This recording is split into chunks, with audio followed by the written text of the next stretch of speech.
Welcome to the Learning Pines YouTube. We hope this video helps. You start by confirming your monitor's native resolution and refresh rate so the game matches physical pixels. This prevents blurring and input discrepancies.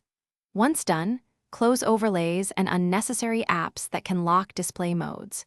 Next, open Steam and set Csgo launch options for windowed/full-screen modes or custom resolutions. This forces the game to start with chosen parameters. Make sure to back up your CFG files before editing so you can revert if a change breaks settings. Now you enter the detailed adjustments. In-game, set resolution and display mode. Full screen gives lowest input lag while borderless is convenient. Choose aspect ratio to match your monitor. Then edit auto exec. CFG to include commands like matte set video mode and HUD scaling so changes persist across sessions. If you prefer command line control, add launch options in Steam such as W and H for width and height or full screen to force exclusive full screen.